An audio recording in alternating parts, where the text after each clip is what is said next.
Have you been asked to journalize closing entries and you're not quite sure what to do? Well, you've come to the right place because I'm Professor Capko and I'm going to show you how easy it is to do in today's video. But first, I want to say that I believe something great is going to happen for you today. And now, back to the video. If you find accounting confusing, go ahead and smash that like button. It really helps with the YouTube algorithm and it lets me know you could use more simplifying videos such as this one. Thank you.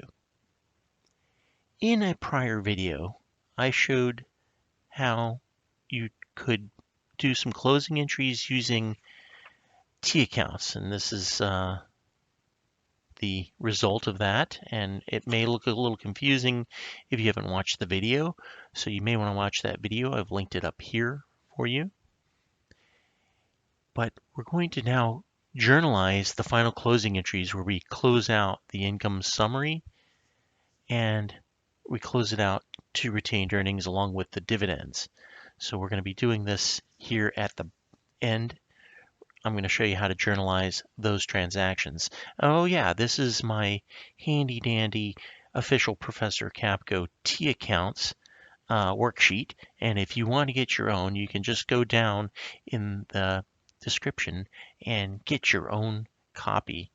That way you can do T accounts like this and it'll help you with your accounting and to better understand how to show the transactions. All right, so I'm going to show you, you might be just given this information here. Dividends 50,000, common stock is 10,000, and net income is 103,000. Even with just that information, and that is copied over from the T accounts. But even if you just get that information, and sometimes you might just be provided that, you can still close out the income summary. And the way we're going to do that, if you recall, our income summary showed more credits than debits. And that was because we had a positive cash flow or a positive income. We had made a profit that year, and the profit was $103,000. So that means that we need to debit, to close it out, we need to debit the income summary. So we're going to debit income summary.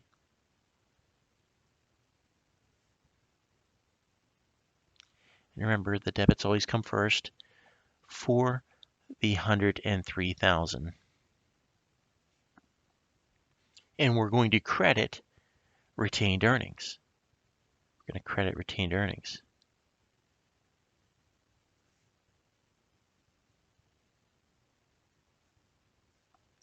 For that same 103,000. And I could put a little explanation here. It's a good practice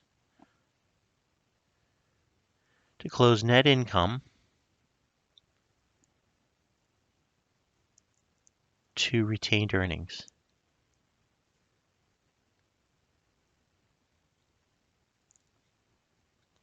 And then also we know that we have paid dividends of $50,000. So we need to go ahead and close out the dividends to retained earnings as well. So we're going to debit retained earnings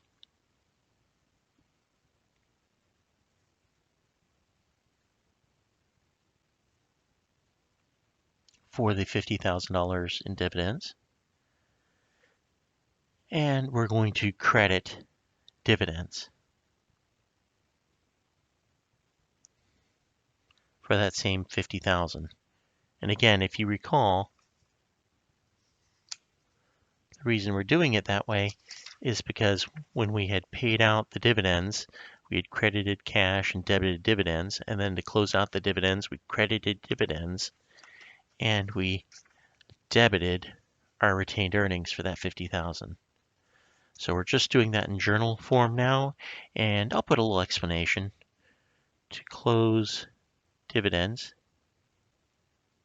It's a good practice to do that to retained earnings.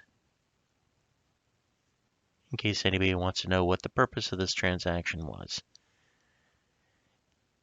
And so now you know how to journalize the closing entries, but there's a lot more you need to know. Go ahead and subscribe to my channel and hit that notification bell so you never miss a video. Thank you.